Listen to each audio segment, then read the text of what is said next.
Hello.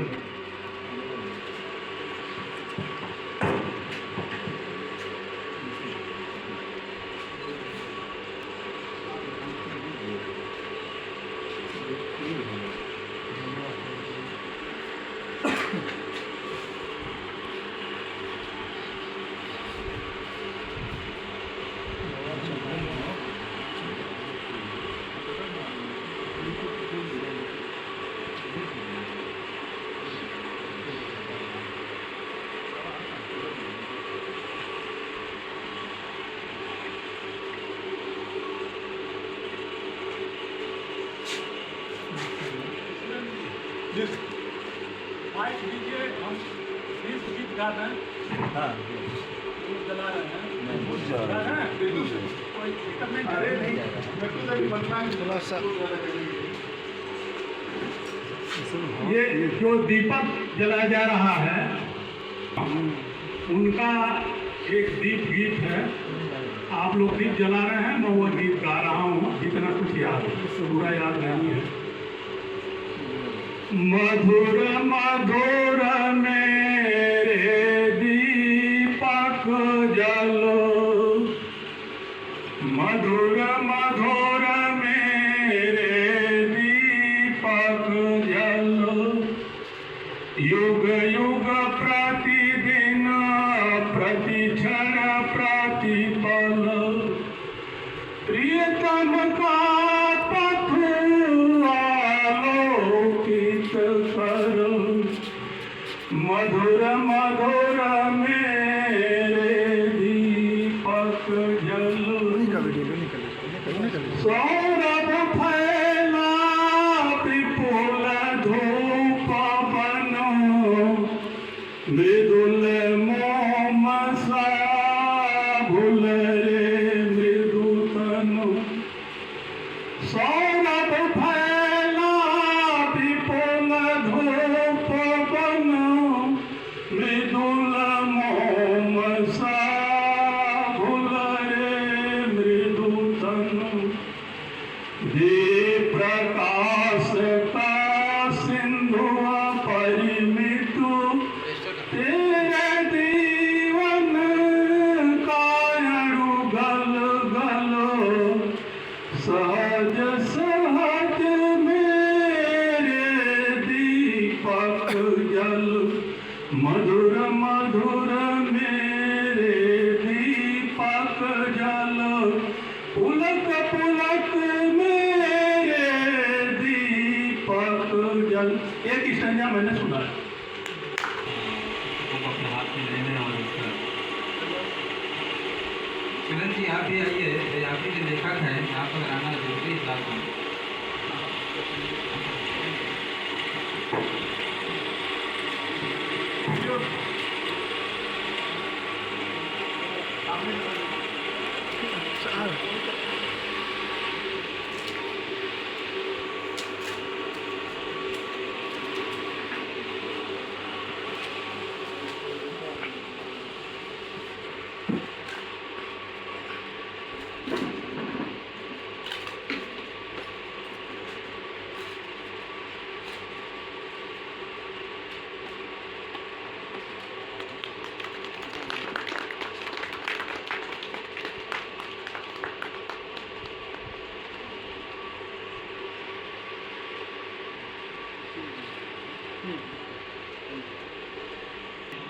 प्रदेश के जो भी लोग आ चुके हैं, सुनील शुक्ला जी बैठे हैं और सुरेंद्र सिंह एडवोकेट वो भी हैं, ये और राजेश मणकार जी हमारे आदरणीय हैं, श्रीवास्तव जी हैं, इस तरह से सारे लोग जो हैं। और सबसे अधिक तो ये दिव्यांश जी, इनको तो लोग कुछ सुनना भी चाहेंगे, इतनी बुलंद आवाज़ है कि शायद वो जो कॉलेज है उस पार तक आवाज़ जाए। ताली जसवंत जी।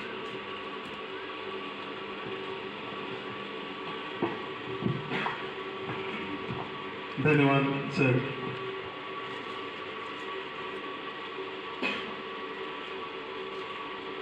माइलस्टोन हेरिटेज स्कूल के आंगन में मेरी पुस्तक सजाती के विमोचन कार्यक्रम में मुख्य अतिथि के रूप में विराजमान आदरणीय प्रोफेसर जनार्दन धामिया सर, कार्यक्रम के अध्यक्ष आदरणीय doctor R K. Mishra sir,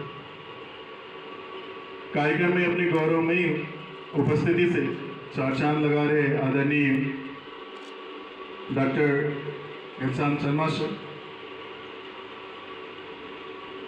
Maharajganj जिले में अपनी रचनात्मक क्रियाकलापों से महाराजगंज जनपद को आलोकित कर रहे मुखर कवि कुमार देवेश जी, मैं आप सभी का हृदय से आभार व्यक्त करता हूँ। आदरणीय के.एम. अग्रवाल सर, जो मेरे अभिभावक के तौर पर हमेशा अपना आशीर्वाद सदैव बनाए रखते हैं, चाहे वह विद्यालय का कोई कार्यक्रम हो अथवा अन्य कोई अवसर, मैं उनका विशेष रूप से हार्दिक स्वागत करता हूँ। अतिथि के रूप में यहाँ पर उपस्थित प्रगतिशील लेखक संघ के सभी सम्मानित सदस्यगण के साथ साथ मैं सभी साहित्य प्रेमी बंधुओं का हृदय से स्वागत करता हूँ कि उन्होंने अपने व्यस्ततम समय में से कुछ बहुमूल्य पलों को इस कार्यक्रम को देने के लिए वे यहाँ पर पधारे। मित्रों, सजाती पुस्तक में पिरोई गई कहानियां किसी एक कालखंड की नहीं है। उदाहरण के तौर पर इस्तीफा कहानी का लेखन 2015 में हुआ तो बदला कहानी 2020 में लिखी गई। 9 कहानियों के लिए 5 वर्ष का समय कुछ अधिक ही माना जाएगा। इसकी एकमात्र वजह रही कि लेखन विधा से प्रेम होते हुए भी मैं इसके लिए वह समय दे नहीं पाया जितना रचना धर्मिता के लिए कम से कम जरूरी था। तमाम तरह की चुनौतियां और प्राथमिकताओं ने राह में रोड़े कर ज़्यादातर कहानियां लॉकडाउन में लिखी गई। इसको बताने की आवश्यकता नहीं। जब कहानियों की संख्या इतनी हो गई कि उनको पुस्तक के रूप में समेटा जा सकता था तो यह कार्य संभव हुआ। जिस प्रकार मानव जीवन कई चक्रों से होकर गुजरता है और कुछ न कुछ सीखता जाता है, उसी प्रकार लेखन भी विकास के क्रम से गुजरता है और कालांतर में और भी ज़्यादा परिपक्व होता है। यद्यपि ये कहानियाँ विकास यात्रा के दृष्टिकोण से अभी अपने पूर्वावस्था में है, तथापि मेरी कोशिश रही है कि मैं इन्हें पूरी ईमानदारी से अपनी रचनात्मकता का प्रतिबिंब बना सकूं। कल प्रोफेसर धामिया जी से चर्चा हो रही थी और उन्होंने कहा कि रचना जब तक प्रकाशित नहीं होती तब तक उसका औचित्य नहीं होता। कोई औचित्य नहीं।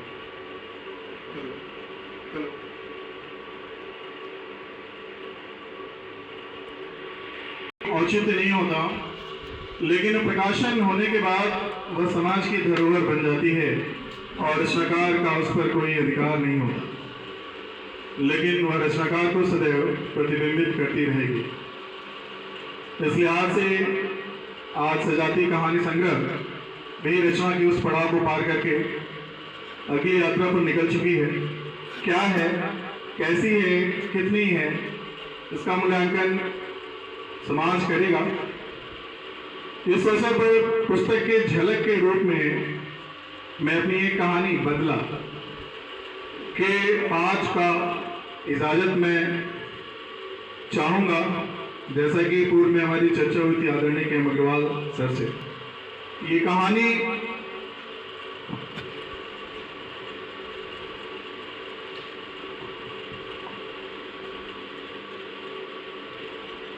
थोड़ा सा शरद चंद्र शैली में है, संस्मरण के रूप में है और कुछ प्रेमचंद शैली में है कि पशुओं पर आधारित। तो मैं इसका पाठ करता हूँ और आशा है आप सभी लोग इस पर गौर करेंगे।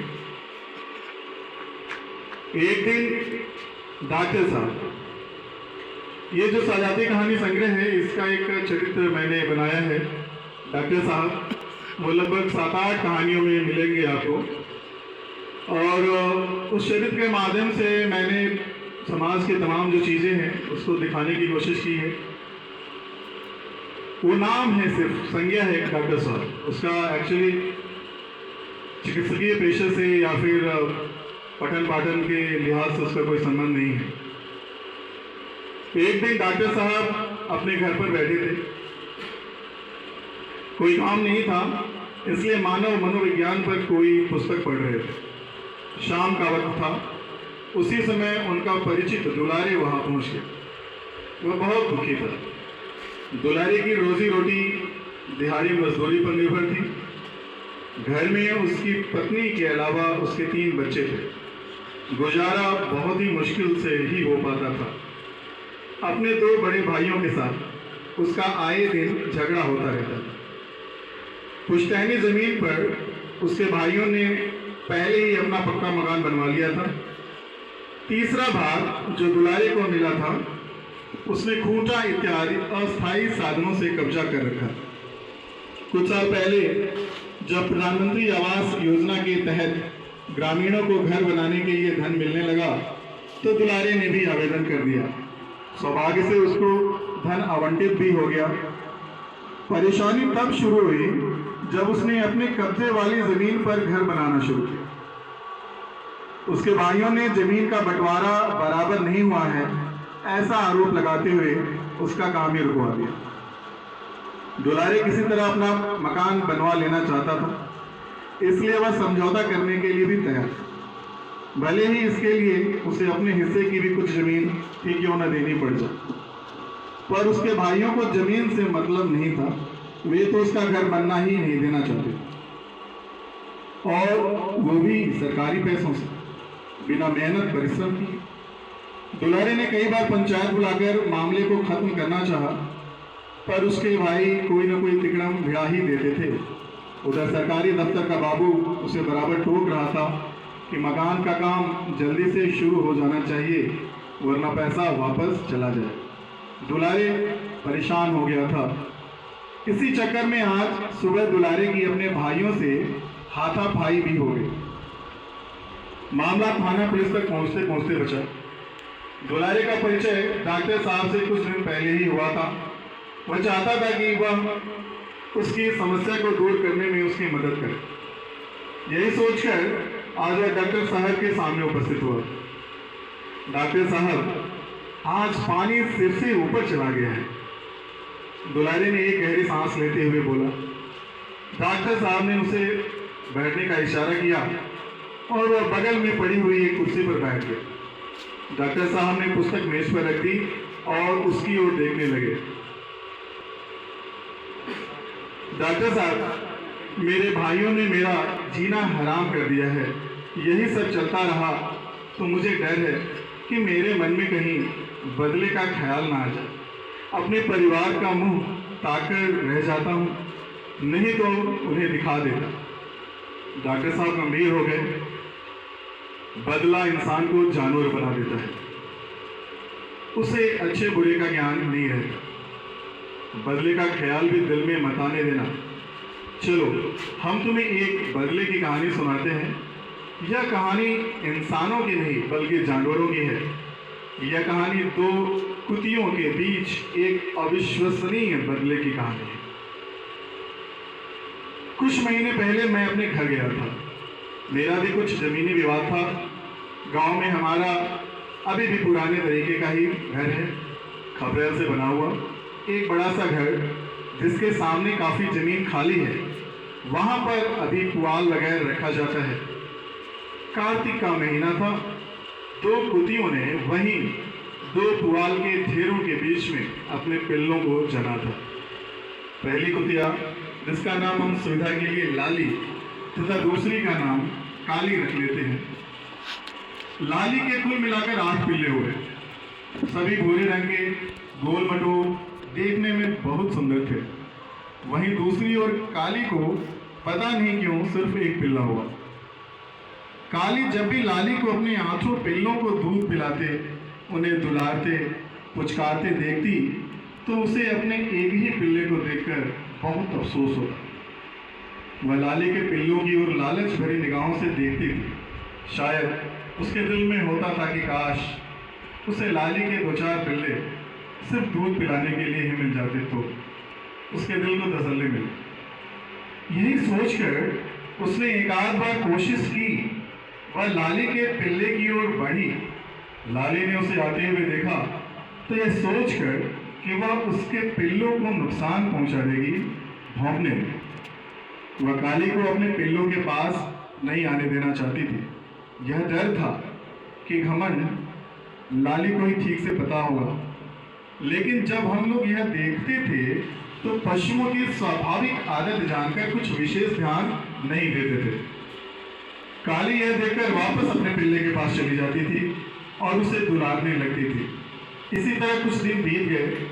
काली ने कई बार कोशिश की कि वह लाली के पिल्लों को दूध पिला सके, किंतु लाली की चौकन्नी निगाहों से न बच सके। इस बात को लेकर दोनों में कई बार तू मैं भी हो गई। दोनों बहुत देर तक एक दूसरे पर भौंकती रही। दिन बीतते गए और काली ने शायद अपनी किस्मत से समझौता कर लिया। वह अपने एक ही पिल्ले के साथ खुश रहने लगी। लाली भी उसकी तरफ से थोड़ी लापरवाह हो गई।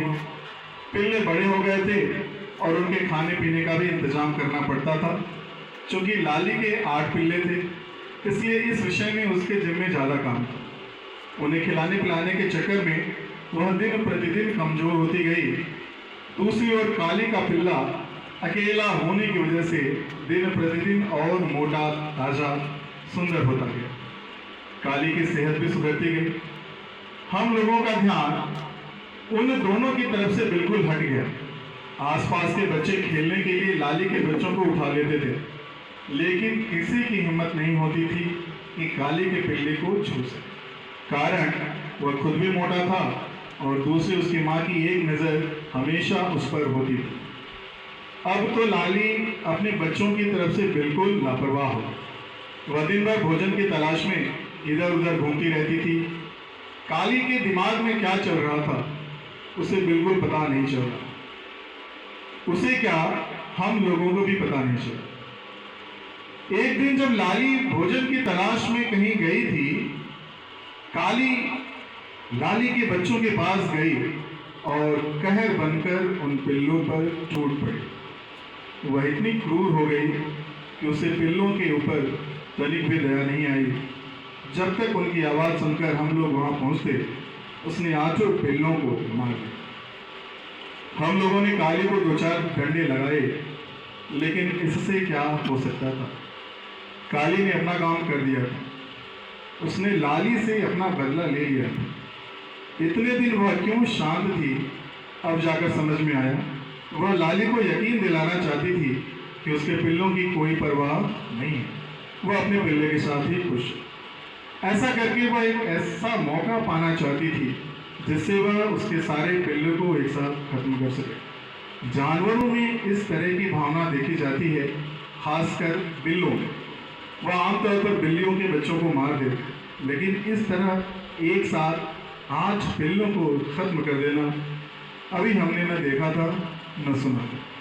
खैर, इसके लिए काली का कुछ नहीं किया जा सकता था। जानवरों के द्वारा जानवरों की हत्या के लिए मानव समाज में कोई कानून नहीं है। कुछ देर बाद लाली वहाँ आई और अपने पिल्लों का खून देखकर विलाप करने लगी। उसका रोना सुनकर हम लोगों की आंखें भर आईं।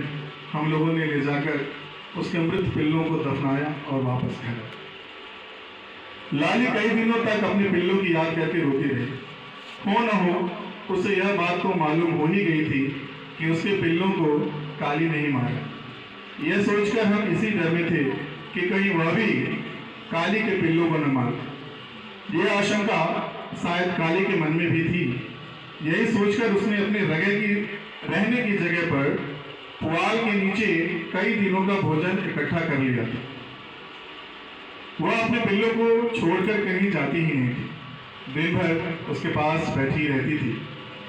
लाली अपने स्थान से बस उसके पिल्लों को ही देखती रहती थी। उसे देखकर काली बहुत खुश होती। उसके दिल को तसल्ली मिलती थी कि जैसे वह लाली के 8 पिल्लों को देखकर दुखी होती थी, उसी तरह अब लाली उसके एक पिल्ले को देखकर दुखी होती।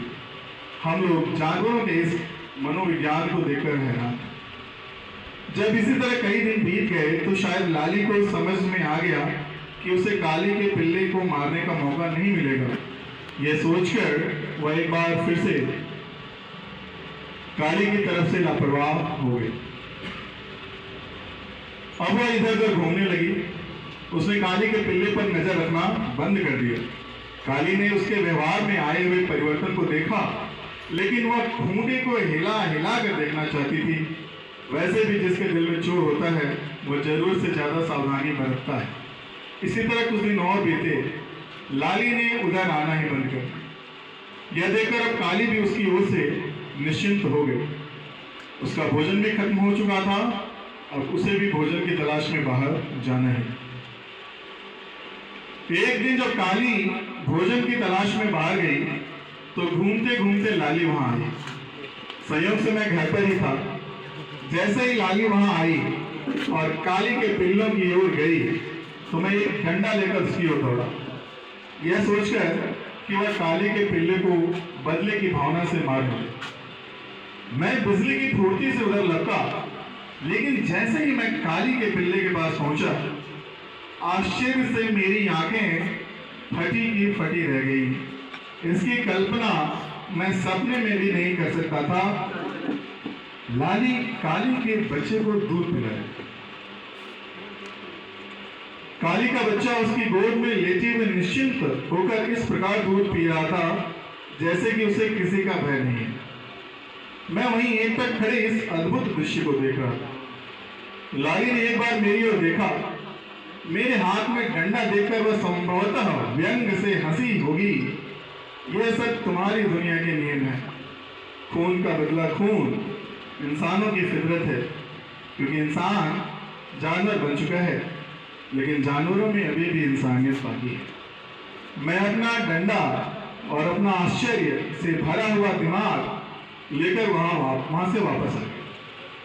कुर्सी पर बैठकर भी मेरी नजर लाली की ओर ही लगी थी कि काली के आने से पहले लाली क्या करे।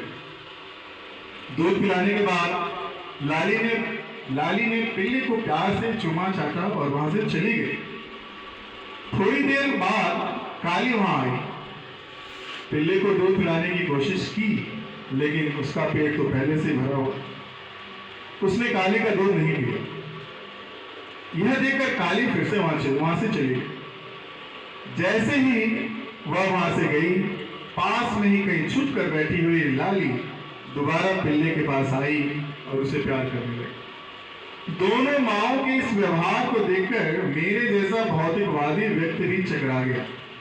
एक माँ जिसने अपने बदले के लिए दूसरी माँ के 8 पिल्लों को मार दिया और खुद अपने पिल्ले की हिफाजत के लिए कई दिनों के भोजन का इंतजाम करके बैठी थी, वह अपने पिल्ले की तरफ से इस कदर निश्चिंत हो गई थी कि उसका ख्याल रखना ही भूल गई। दूसरी तरफ एक ऐसी माँ जिसके 8 पिल्लों को जिसने मारा, उसके पिल्लों को मारने के स्थान पर वह उसे दूध पिला, उसे प्यार कर रही थी। मेरा दिमाग कह रहा था कि इन दोनों की कहानी अभी यहीं पर खत्म नहीं हुई। ये सोचकर मैं उन दोनों पर बराबर नजर रखने लगा। लाली का यह बंधा बनाया नियम हो गया था कि जब काली बाहर जाती, वो उसके पिल्ले के पास आ जाती थी, उसे दूध पिलाती थी, उसे प्यार करती थी, उसे दुलार करती थी। घूम घाम कर जब काली वापस आती तो आसपास ही कहीं छिप जाती थी। काली आती और पिल्ले को दूध पिलाने की कोशिश करती तो पिल्ला नहीं पीता था। यह देखकर काली जब घूमने चली जाती थी तो उसके जाने के बाद लाली तुरंत ही उसके पास वापस आ जाती थी। यह रोज का काम हो गया। हालत यह हो गई कि पिल्ले ने काली का दूध पीना ही बंद कर दिया और काली भी उसको दूध पिलाना भूल गई। अब वह लाली का ही दूध पीता था। अपने पिल्ले पर किसी तरह का खतरा न देखकर काली अब उसकी तरफ से बिल्कुल ही लापरवाह हो गई। अब वह दिन भर इधर उधर घूमती रहती। शाम को जब वापस आती तो पिल्ला सोता हुआ मिलता, उसे बड़ी खुशी मिलती। इस तरह काफी दिन बीत गए। अब पिल्ला लाली के साथ घूमना शुरू कर चुका था। कुछ दिनों तक लाली ने उसे थोड़ी देर के लिए साथ घुमाया। अब काली का पिल्ला अपनी माँ की ममता को भूल चुका था।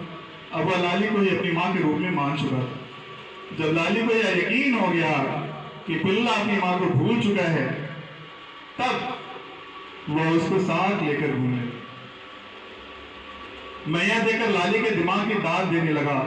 ऐसा भी हो सकता है, मैं कभी कल्पना नहीं कर सकता। घूमते हुए लाली काली के पिल्ले को लेकर गांव में जाने लगी तो ठीक उसी समय काली वहां पहुंच गई। उसने अपने पिल्ले को लाली के साथ देखा तो उसका गुस्सा सातवें आसमान पर चढ़ गया। वह भौंकती हुई लाली की तरफ बढ़ी। लाली अपनी जगह से बिल्कुल नहीं हिली, ना ही उसने काली को देखकर भौंका। वह शांत अपने स्थान पर खड़ी रही। मैं दरवाजे के सामने बैठा यह सब देख रहा था। मुझे आश्चर्य हो रहा था कि लाली उसका जवाब क्यों नहीं दे रही है। काली भौंकती हुई लाली की तरफ बढ़ती जा रही थी। ठीक इसी समय जैसे बादल गरजा और बिजली कड़की। काली का पिल्ला गुड़गुड़ाते हुए, दांत पीसते हुए, भौंकते हुए काली की तरफ बढ़ने लगा। लाली वहीं खड़ी रही। काली एकदम से चुप हो गई। मैं किंग कर्तव्य में मौन।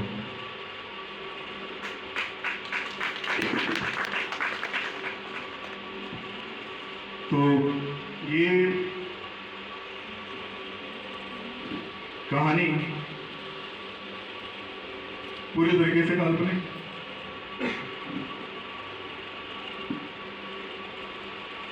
बाकी मैं अपनी बात विराम करना चाहूंगा। यहाँ पे काफी सारी बातें ज्ञान सर।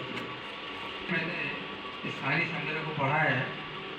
कई कहानियों को पढ़ के मुझे लगा था कि सबका आधार, मुझे कई कहानियों का आधार ही महाराजगंज ही लगा था। महाराजगंज के कई ऐसे चरित्र थे जो मुझे लगा कि कहानियों में दिखाई दे रहे हैं। और आज हम सब यहाँ बैठे हैं इस पर कुछ चर्चा करने के लिए। तो मैं चाहूँगा सबसे पहले डॉक्टर घनश्याम शर्मा जी ही कुछ दो शब्द इस पर कहें। कहानी को सुनने बाद नहीं, भले किताब न पढ़ी हो इन्होंने, लेकिन कुछ कह सकते हैं। हमारे बीच में डॉक्टर अमित अंदर साहब भी मौजूद हैं, स्वागत है उनका।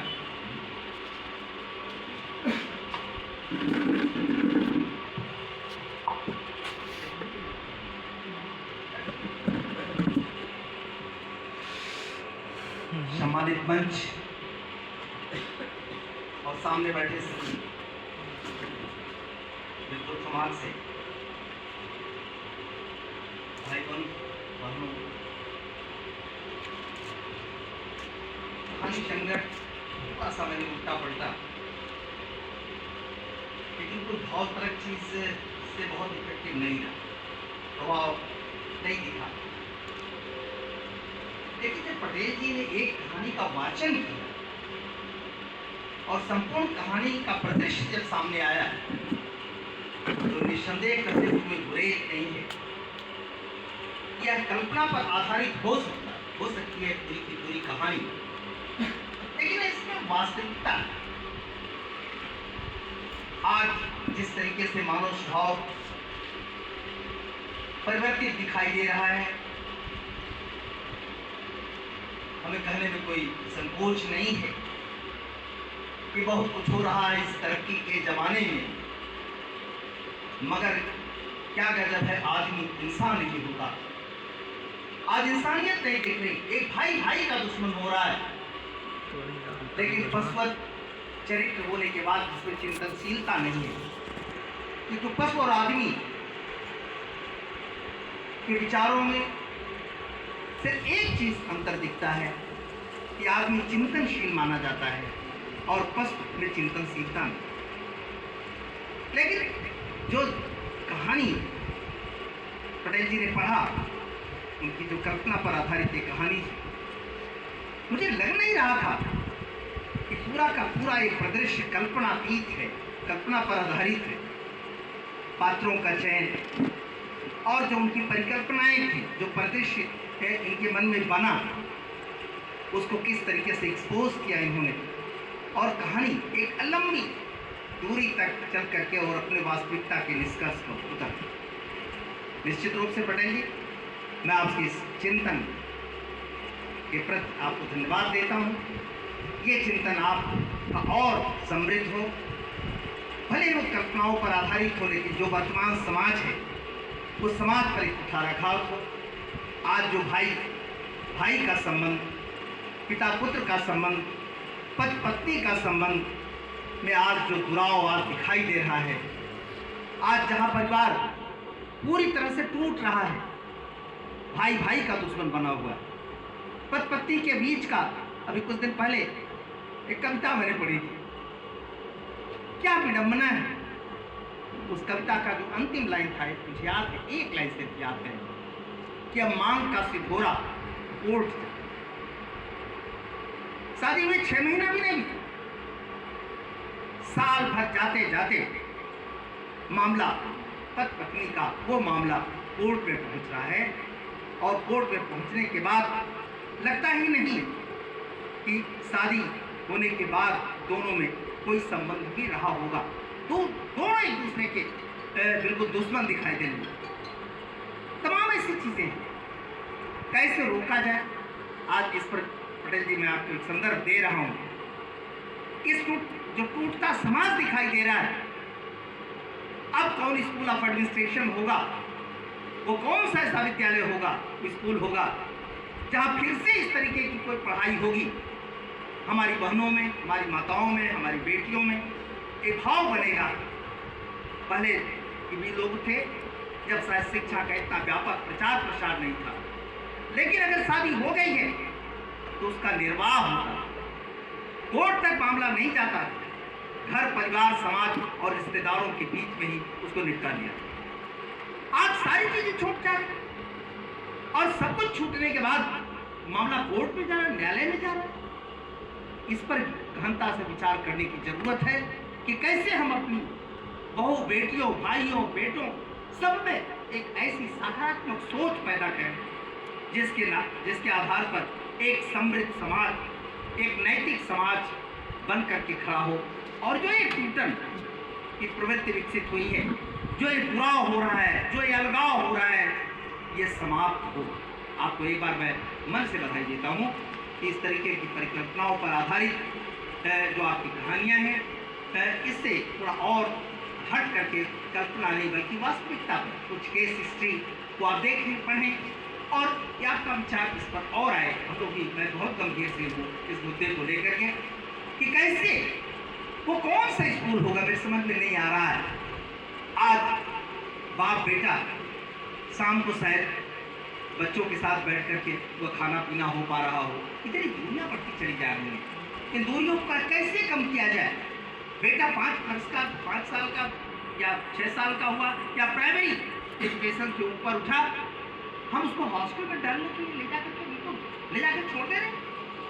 हॉस्टल में वो समझ ही नहीं पा रहा है कि माँ का प्यार क्या होता है, बहन का प्यार क्या होता है, भाई का प्यार क्या होता है, पिता का प्यार क्या होता है। इसके पीछे कई कारण हैं। उन कारणों तक पहुंचने का प्रयास किया जाए जिससे समाज जो टूट रहा है वो बच सके, क्योंकि हमारी भारतीय संस्कृति अलगाववाद की संस्कृति नहीं है, जुड़ाव की संस्कृति है, और उसे हम कायम। आपको पुनः मैं मन से बधाई देता हूँ कि आपका ये रचना धर्मिता आगे भी कायम रहे। आपको बहुत बहुत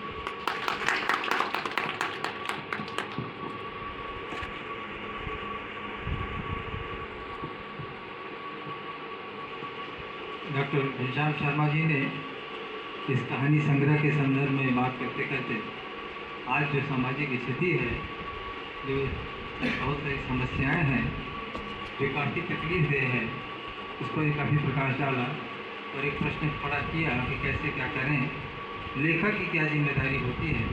इस संदर्भ में लेखक अपनी जिम्मेदारी को निभाए, इसका और अब मैं कुमार देवेश जी से अनुरोध करूँगा वो भी इस कहानी के संग्रह के संदर्भ में अपनी बात को रखें। कुमार देवेश जी।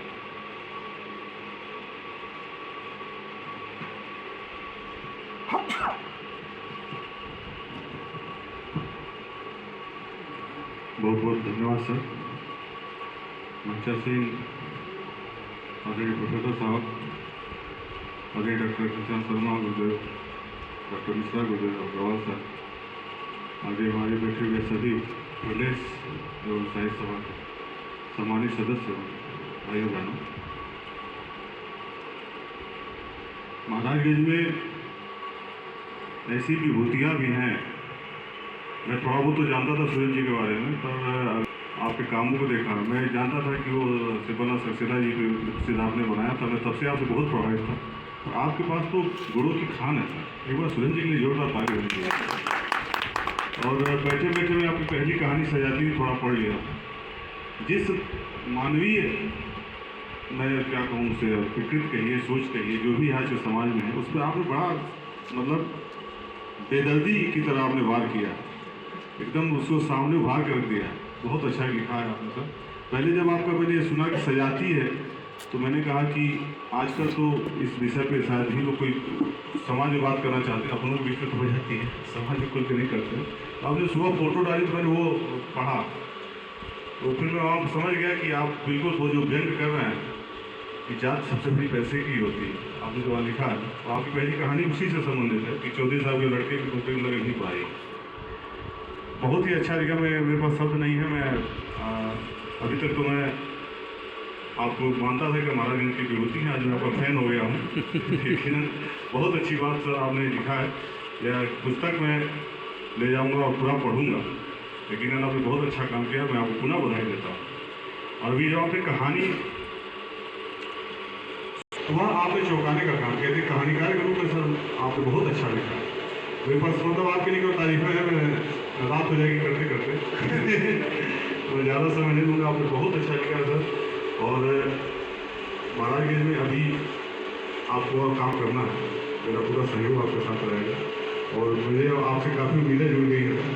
मैं निसंदेह सबके सामने स्वीकार कर रहा हूँ कि वाकई बहुत ही क्रिएटिव, एक महान व्यक्तित्व है महाराज सर।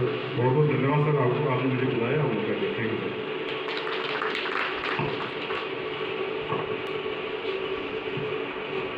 ये संतोष जी क्या कुछ कहना चाहेंगे?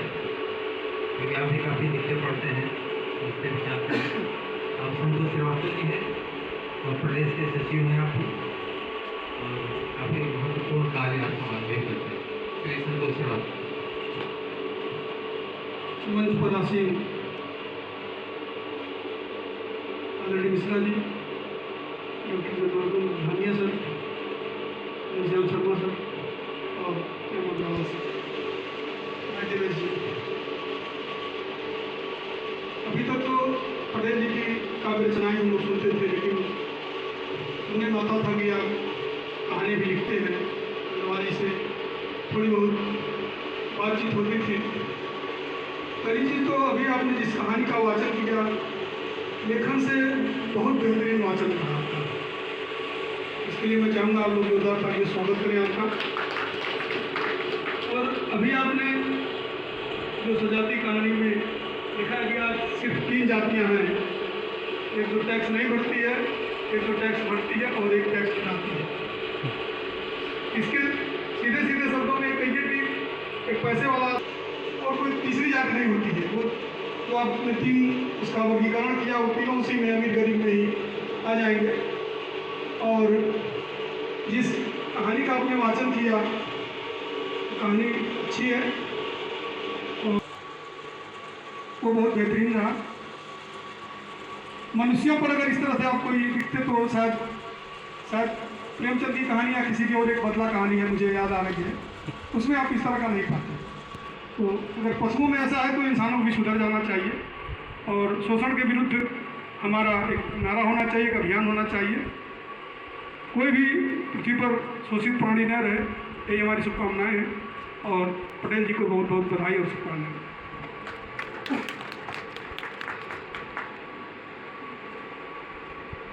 इस संग्रह में एक कहानी, इसका शीर्षक तो मुझे नहीं याद आ रहा, लेकिन उसने एक बहुत बड़ा प्रश्न खड़ा किया है। मूल रूप में कहानी में यह है, एक व्यक्ति है जिसकी आंखें नहीं हैं, या शायद वो नाम मात्र को देख पाता है। प्रयास करके वो किसी तरह से उसको विकलांग कोटे से एक नौकरी मिल जाती है।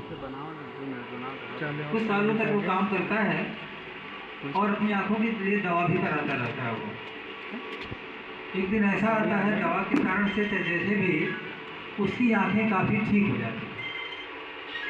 जब आंखें ठीक हो जाती हैं, पूरा उसको दिखाई देने लगता है, तो दूसरे सज्जन थे कर्मचारी, उनको बड़ी तकलीफ हुई और उन्होंने इसकी शिकायत कर दी लिखित। कि अब जब इन्हें पूरा दिखाई दे रहा है ये नौकरी इन्हें क्यों मिलनी चाहिए। अभी लड़ाई उसमें चल रही है कि इनको नौकरी मिलनी चाहिए कि नहीं मिलनी चाहिए, हटा दिया जाना चाहिए। इस तरह से एक बड़ा प्रश्न उस कहानी में छोड़ा गया है कि ऐसी स्थिति में क्या, विकलांग कोटे से उसे नौकरी मिली, अब वो विकलांग नहीं रहा तो हटा दिया जाए या ना हटा दिया जाए, या नौकरी बच जाए उससे, क्या है। एक अच्छी कहानी है वो। और अगर कोई और भी इसमें दो शब्द कहना चाहे तो कहे, अन्यथा मैं चले आऊँ। आइए, ये प्रसिद्ध थे वो धर्माजी शुक्ला जी, हमारे उपाध्यक्ष हैं प्रदेश के, और बहुत ही चिंतनशील और अध्ययन बहुत अधिक करते हैं। इससे आप लोग कि दो शब्द कहें। सदैव मंच पर आसीन समस्त गुरुजन और परिवार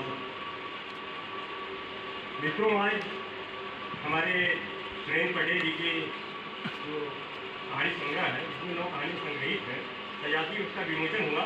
उसमें से मैंने 9 कहानियाँ पढ़ी नहीं है, इसलिए मैं 9 पर विचार नहीं करूँगा। आपने एक कहानी जिसका वाचन किया, मैं केवल उसी कहानी पर 2 शब्द बोलना चाहूँगा। मुझे लगता है कि जो पटेल जी ने लिखा है कि एक चैप्टर डॉक्टर बार बार आता है, जिसको बदला कहानी में भी दिखाया गया है। मुझे लगता है वो खुद रचनाकार है, वह रचनाकार खुद डॉक्टर, जो डॉक्टर का पात्र है वह रचनाकार है, और वह अपने नेत्रों से जिस तरीके के समाज की रचना को देखना चाहता है, उसको उसने उस कुत्ते के पिल्लों के माध्यम से और कुतिया के माध्यम से उसको प्रकट किया। क्योंकि अगर इंसान के माध्यम से उसको प्रकट करता तो उसको समाज में दिखाई पड़ रहा है कि इंसान अब वैसा नहीं रहा, हमारे समाज में अब इंसान वैसा नहीं रहा जिस तरीके से उन कुत्ते के पिल्लों को दिखाया गया है या कुतिया को दिखाया। लेकिन रचनाकार चाहता है कि जो है समाज इस तरीके का हो। एक तरीके से यह एक आदर्श स्थापित करने की कहानी है, जो पशु पात्र और जो पुरुष पात्र के माध्यम से कही गई।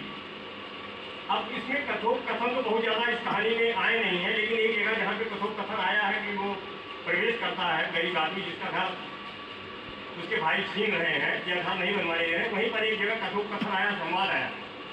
वहाँ संवाद ठीक है, वो समाज पात्र के हिसाब से अच्छा आया है।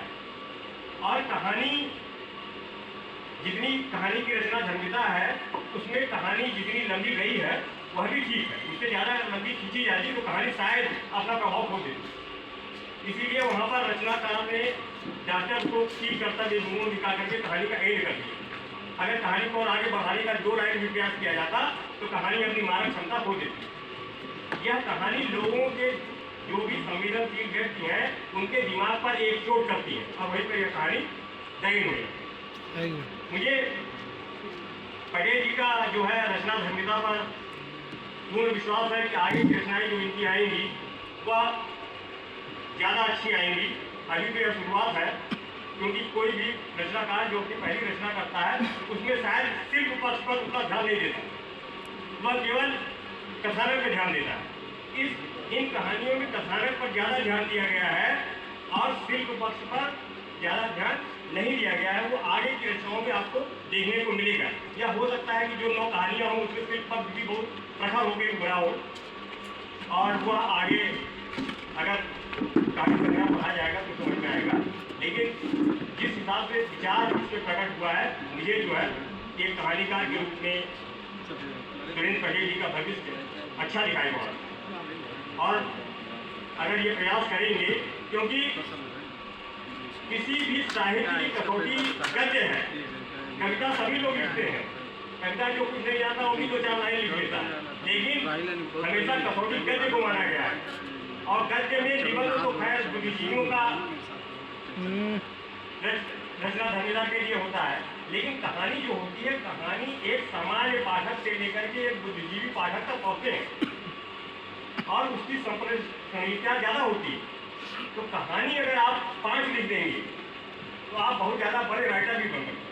अगर 5 कहानी आपकी प्रसिद्ध हो गई तो आपकी 100 रचना में भारी हो सकती है। अभी बताइए चंद्रधर गुलेरी जी की कितनी कहानियाँ हैं, बहुत ज़्यादा आपने पढ़ी है नहीं पढ़ी, लेकिन वो केवल उसने कहा था एक कहानी के माध्यम से आप उनको देखते हैं और कहते हैं कि बहुत बड़े रचनाकार है, बाकी हमें नहीं लगता कि कोई चंद्रा शर्मा गुलेरी की और कहानी भी पढ़ा होगा। तो वह कहानी, एक ही कहानी आपको प्रसिद्ध कर सकती है, एक ही कहानी आपको आपके विचारों को बहुत स्थायित्व दे सकती है। और मुझे लगता है कि समकालीन कहानी में सशक्त हस्ताक्षर साबित होंगे मिस्टर पटेल जी, और आगे इनसे अच्छी कहानियों की हम लोग को दरकार रहेगी। इसी आशा के साथ हार्दिक शुभकामनाएं हैं पटेल जी को। बहुत बहुत धन्यवाद।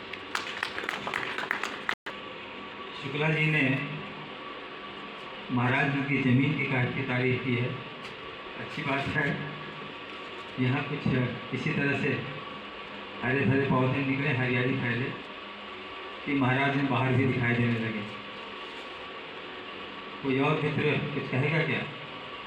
और आप आइए, सुरेंद्र सिंह जी एडवोकेट, जो शब्द आप भी कहेंगे। ये बहुत अच्छी बात है कि आज के इस अवसर पर आदमी हमारे मन में कुछ कहने की बात आए। आइए सॉरी।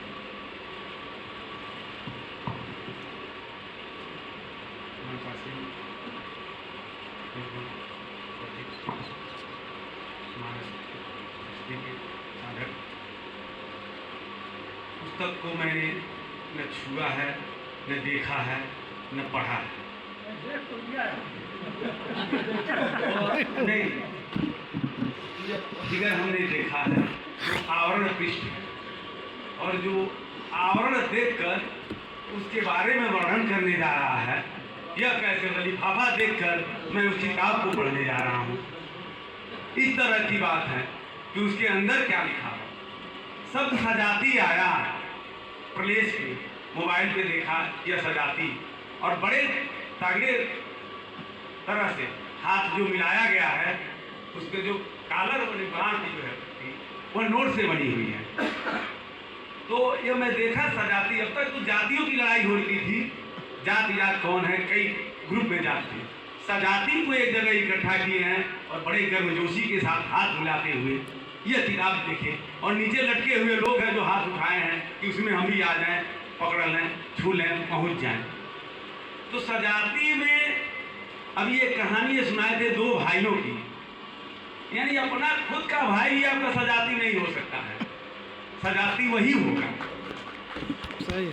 मार्क्स की ओर जा रहा है, दो ग्रुप है, जो एक अमीर का एक गरीब का, सजाती वही है। भाई भी नहीं चाहेगा कि आप सजाती हो जाकर हम धनी हैं, एक आवास मिल जा रहा है, वही प्रधानमंत्री आवास की कृपा से, सरकारी अनुदान से, वो नहीं चाह रहा है कि आपका भी मकान बन जाए और मेरे बराबर आपका भी घर हो जाए और आप सजाती हो जाए, तो दूसरा व्यक्ति क्या सोचेगा। तो इस किताब की अंदर क्या क्या गुण है, यह फिगर ही बता दे रहा है कि वास्तव में रचनाकार की रचनाधारिता बहुत ही सशक्त होगी इस महाराजगंज जनपद के लिए, कि ऐसी चीजें ये लेकर आए हैं। ये सजाती फिगर हमको जो है बहुत अट्रैक्ट किया है, इसके लिए बहुत बहुत धन्यवाद।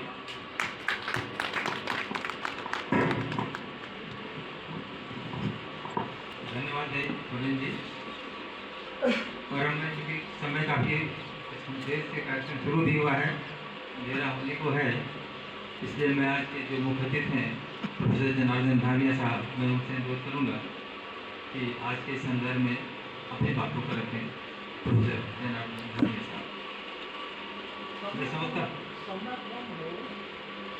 मेरी ओर से ये यश कुमार बैठे, मैं चाहूँगा कि कहानी सुने हैं आप बात पर, बोलो जी। आइए आइए समाज को कहिए, आइए। हमारा कुछ लिखा हुआ मैंने पढ़ा है, अच्छा लगा।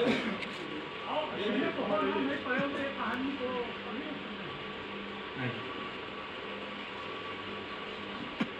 एस कुमार है, कभी नो नहीं जानते हैं, इसलिए हमेशा एस है। आइए।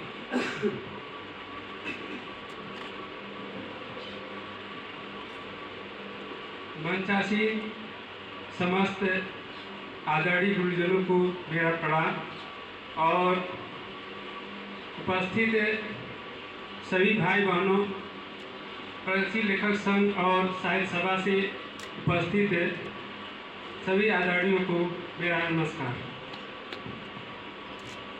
यह बहुत ही सौभाग्य की बात है कि हमारे बड़े भाई श्री सुरेंद्र पटेल जी की यह पुस्तक है सजाती है,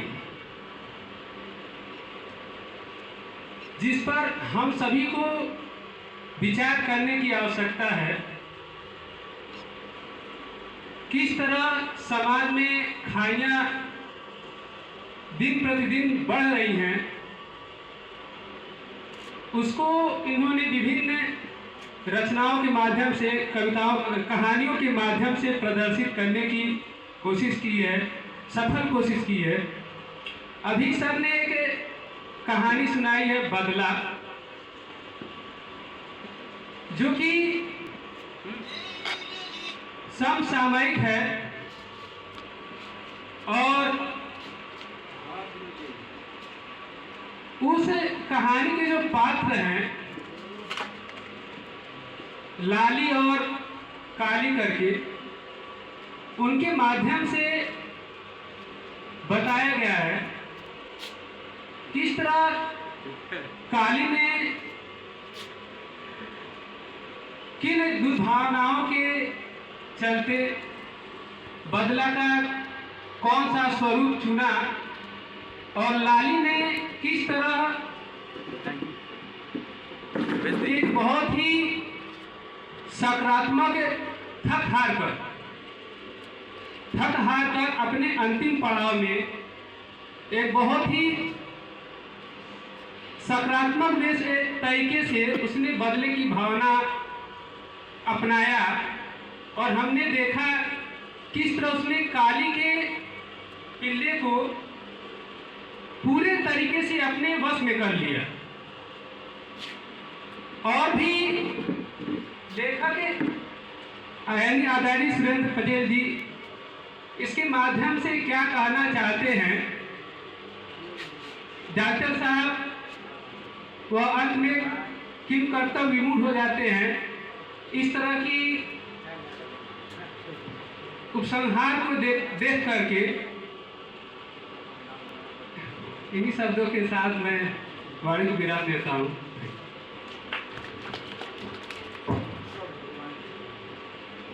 मेरा अनुरोध है प्रोफेसर धामिया साहब से, प्लीज।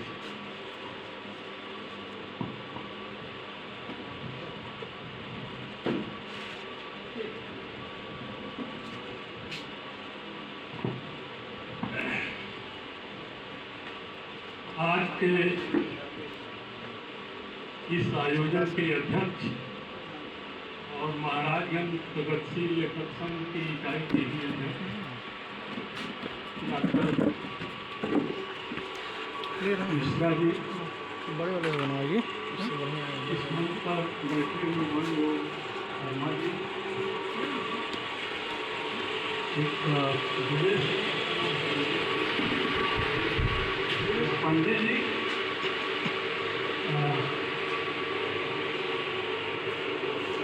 अग्रवाल जी, और आज जिनकी पुस्तक की विमोचन के अवसर पर हम लोगों को आने का अवसर मिला है, पटेल जी।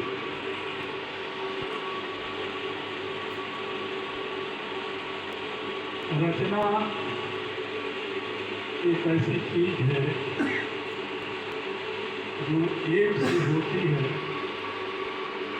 लेकिन हो जाती है बहुतों की अपनी अपनी तरह। एक ही होती है लेकिन हो जाती है बहुतों की अपने अपने तरह से। ये जो लोकार्पण है, लोकार्पण ही वह क्रिया विधि है जिससे रचना एक से होकर बहुतों तक जाती है। इस लोकार्पण को हम लोग एक आयोजन के रूप में लेते हैं, लेकिन ये आयोजन से बहुत बड़ी चीज़ है लोकार्पण। अन्य रचनाकार से कोई रचना जगत की हो जाए, लोक की हो जाए, यही उसकी यात्रा। यह यात्रा बहुत सारे रचनाकार फूल की सज्जा पर करना चाहिए, यानी कोई विरोध समाज के भीतर में नहीं, बल्कि आंखों के तारे होकर पाना देखना चाहते हैं। लेकिन बहुत सारे रचनाकार ऐसे हैं, और शायद उनकी भूख ये है कि हमारी रचना लोगों के विरोधों के बीच में अपनी जगह बनाए। जो रचना लोगों के विरोधों के बीच में अपनी जगह बनाती है, वही रचना समाज परिवर्तन में बड़ी भूमिका निभाती है। हम जिस समाज को आज पोषण की स्थिति में पोष भी रहे हैं, या उसकी विडम्बनाओं को झेलते हुए बैठे भी हैं। शर्मा जी ने बहुत अच्छी बात कही है कि वो कौन सा विद्यालय होगा, कौन सा शिक्षालय होगा कि हमारे समय में समाज में जो एक आग लगी हुई है, जो लोगों को दर्द कर रही है, उस आग को हम सभी कर सकें और मनुष्य एक ऐसा समाज रच ले जिसके बीच में वह एक आनंद का अनुभव करे। शायद यही शर्मा जी के कहने का अर्थ मैं समझता हूँ। यह हो जाए तो बहुत अच्छा है, लेकिन शायद समाज जिसे हम कहते हैं, विरोधी स्थितियाँ होती ही हैं और हर समय में विरोधी स्थितियाँ रही हैं। उन विरोधों के बीच में एक सामंजस्य की चीज ही रचनाकार कर सकता है, जिसको विरुद्धों का सामंजस्य के नाम से हम लोग साहित्य में पढ़ाते रहे हैं कि विरुद्धों के बीच में कैसे सामंजस्य करें। जैसे शर्मा जी ने एक बात कही कि शादियाँ हो रही हैं और शादियाँ साल भर के भीतर में ही कोर्ट में पहुँच गई, और कोर्ट में पहुँचकर न्यायालय के निर्णयों पर वह जीती हुई पूरी जिंदगी भी बिता देती है, दोनों पक्ष बिता देते हैं। आज की यह भी स्थिति है, एक समय में यह शायद नहीं था। हमको लगता है कि आज़ादी के पहले तो लगभग नहीं ही था। अपनी अपनी नियम विरोध जीते थे, लेकिन कोर्ट कचहरी में नहीं जाते थे। यह एक सच्चाई है। जब से एक चीज़ स्वीकृत हुई है कि नहीं, ये विवाह संबंध जिसे कभी जन्म जन्म का संबंध माना जाता था, या जिसे दैवी विधान माना जाता था, या जिसको माना जाता था कि एक बार ही ये होता है, दोबारा नहीं होता है। खासतौर से जिन्हें हम सवर्ण जातियाँ आज कहते हैं, सवर्ण जातियों में तो ये था, अवर्ण जातियों में ये नहीं था, लेकिन दूसरा संबंध हो जाता था। लेकिन दूसरा संबंध भी वह मान्यता नहीं पाता था जो मान्यता पहले की हुआ करती थी। पहले वाले संबंध को यदि विवाह के नाम से जाना जाता था, तो दूसरे वाले संबंध को सगाई के नाम से जाना जाता था। उसका भी एक शब्द था, लेकिन ये सगाई जो है वह केवल अवर्णों में था, यह कहना चाहिए कि जो शूद्र थे उनके भीतर का था, सवर्णों के भीतर नहीं था। सवर्णों के भीतर में स्त्री के जीवन को एक ही पुरुष के साथ वो जुड़ सकती है, दूसरे के साथ नहीं, यह जीवन था। इसीलिए गांव धर्म के जीवन में स्त्री के लिए एक शब्द चलता था, इसका जीवन एक जन्मिया है, एक ही जन्म मिलता है, ये जन्म से जुड़ा हुआ है। लेकिन आज़ादी के बाद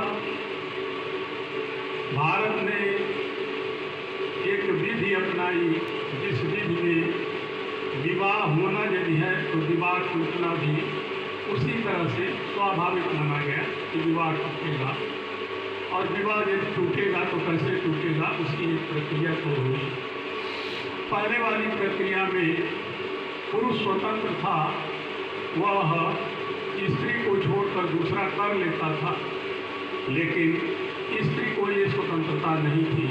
यह स्वतंत्रता केवल अवर्णों में, क्या कहना चाहिए कि शूद्रों में थी। लेकिन अब यह बंधन नहीं रह गया है, अब सभी विवाह कर सकते हैं और विवाह तोड़ भी सकते हैं। बल्कि एक दूसरी चीज हुई है जो समाज में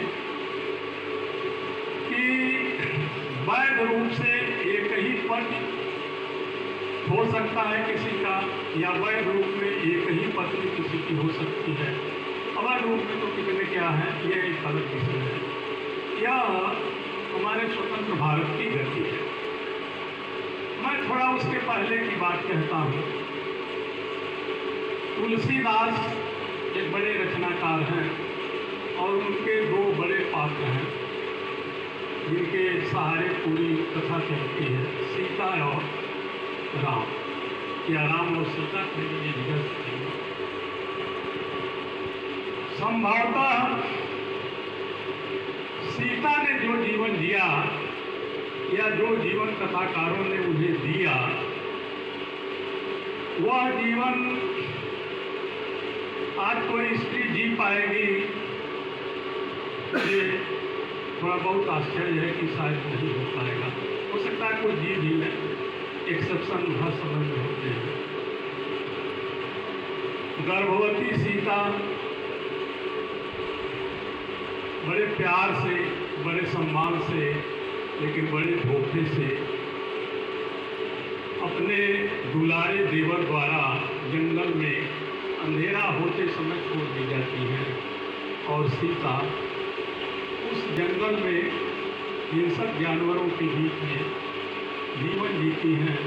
ये एक अलग बात है कि कहीं कोई कवि रचनाकार उस समय भी था।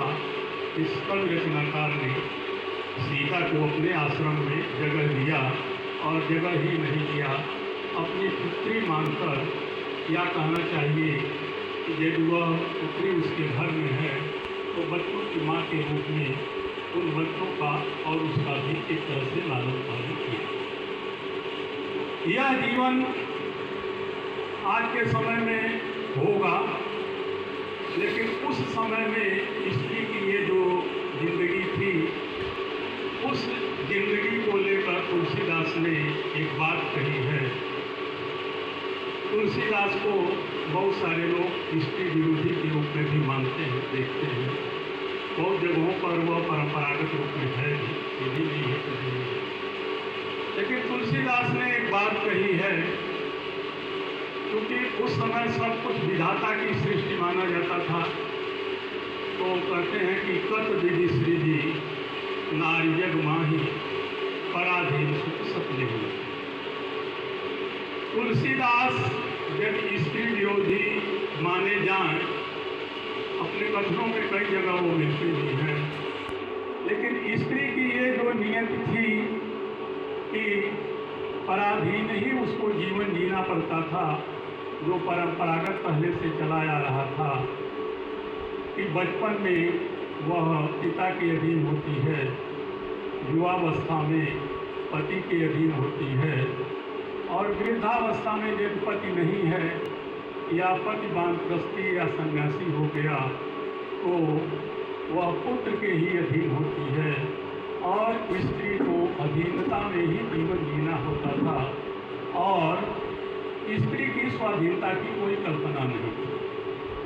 आज यह युग जो बहुत खराब हुआ है, स्त्रियां जो अपने जीवन के दुख को दूर करने के लिए यदि कोर्ट में जा रही हैं, तो पराधीनता से मुक्ति की एक यह यात्रा भी है, और इस जीवन की जो स्त्री के पराधीनता के जीवन की यह जो ये मुक्ति मार्ग है, इस मुक्ति मार्ग को भी रचनाकारों को ही पढ़ना और देखना, क्योंकि यातना का जीवन एक क्षण का हो, बहुत दिनों का हो, युग युग का हो, और स्वतंत्रता का जीवन यदि वह क्षणों का ही हो, तो रचनाकार के लिए क्षणों का जीवन शायद बड़ा होता है, और युगों का जीवन जो यातनापूर्ण होता है वह ठीक नहीं होता। यह बात मैंने इसलिए कही कि रचनाकार ही वह प्राणी होता है जो चलते हुए और बढ़े हुए समाज के मानकों को तोड़ता है। यानी चलते हुए और बढ़े हुए मानकों को तोड़कर मनुष्य की मुक्ति का वह द्वार नहीं खोल पाता है तो रचनाकार अलग भिक्षु होकर रह जाता है, वह रचनाकार नहीं। मैंने प्रारंभ में ही ये बात कही कि रचना की यात्रा खाली रचनाकार की नहीं है, रचनाकार की चीज रचनाकार ही तक रह गई और लोक की नहीं हुई। लोकतंत्री, मेरी अपनी भाषा में लोकतंत्री यात्रा वह नहीं बनी। तो रचनाकार जिसे हमारे अपने प्रारंभिक दिनों में जब इस सभ्यता की शुरुआत, एक तरह से भारत की सभ्यता की शुरुआत हो रही थी, तो एक शब्द आया था जिसे ब्रह्म कहा गया था। रचयिता वास्तव में ब्रह्म था। हम रचयिता ब्रह्म को तो भूल गए, लेकिन एक ऐसा ब्रह्म पकड़ लिए, एक ऐसा ब्रह्म पा लिए और एक ऐसे ब्रह्म से हमारा दिमाग बंध गया जो सारे सृष्टि का कर्ता होते हुए भी हमसे बहुत दूर है और हम ब्रह्म अपने को मानने के लिए साहस भी नहीं कर पाते, दिमाग में ये बात आती भी नहीं। यह जो सृष्टि है जिसे हम समाज कहते हैं, ये रचयिता की सृष्टि, रचनाकार की सृष्टि है। अज्ञेय में जो हमारे स्वतंत्र भारत के एक बहुत बड़े रचनाकार हैं, उन्होंने रचनाकार को एक प्रतीक में बांधा है। वह प्रतीक है उनका नदी के द्वीप। नदी में प्रवाह के बीच में वह भूमि जो स्थल के रूप में दिखती है, जो कुछ बहते हुए जीव जंतुओं के आश्रय स्थली भी हो जाती है, जैसे कि आश्रय स्थली राम कथा के भीतर में वह आश्रम जो गुरु आश्रम था वह सीता के लिए हुआ, वैसे ही पीड़ित मानवता का एक आश्रय स्थल इस रचनाकार ब्रह्म ऋषि जो भी कह लिया करने के लिए भी अज्ञेय का ही एक प्रतीक है। जो दीपक प्रतीक से उन्होंने चुना है कि जो दीपक है, यह दीप अकेला स्नेह भरा है, गर्व भरा मदमाता, इसको भी पंक्ति को दे दो। तो एक दीप जो नदी की धारा के बीच में है, जनता जिसे हम लोग कहते हैं वह उसे काटने में लगी हुई है, लेकिन उसके कटने से वह खत्म नहीं होता, अपनी रचनात्मकता में वह अडिग होता है, रचता है, लेकिन जब रच लेता है तो फिर वह लोक को समर्पित कर देता है, लोक का हो जाता है। वैसे ही जैसे एक दीप हठीला है, जलता है, लेकिन बाद में चलकर बहुत सारे दीपों के बीच में अपने दीपक को डालकर वह अपनी सार्थकता पाना चाहता है। तो यह जो लोकार्पण है, इस लोकार्पण के अवसर को मैं सुरेंद्र जी को, जो कि एक द्वीप थे, अभी तक नदी के द्वीप थे, अब एक दीपक के रूप में लोक में उन्होंने डाला, जनार्दन को दिया, मिश्रा जी को दिया, वो क्या कहते हैं अग्रवाल जी को दिया और को दिया, आप सभी बैठे हुए लोगों को दिया। और आप सब अब एक तरह से मेरी भाषा में अब सब रचयिता हैं। उनका रचयिता अब लोक का हो गया, उनका उस पर अधिकार नहीं रह गया। अब हम अपने अपने तरह से इस रचनाकार को रचेंगे, अपने भीतर में पचाएंगे, अपने पाएंगे। मैं समझता हूँ कि इस अवसर पर जो सुरेंद्र रचयिता हैं वो जनार्दन पाठक का, श्रोता का होकर शायद अपनी लोकतंत्री यात्रा करेंगे। यह लोकतंत्री यात्रा इनकी जितनी बड़ी होगी, मैं समझूंगा कि इस रचनाकार की ये बहुत बड़ी सफलता है। आज के अवसर पर मैं अपनी ओर से एक बार मंच की ओर से सुरेंद्र जी को अपनी बधाई देता हूँ कि यह रचनाकार अपनी लोकतंत्री यात्रा करे। आप सब लोगों ने मेरी अपनी बात सुनी, बहुत बहुत धन्यवाद।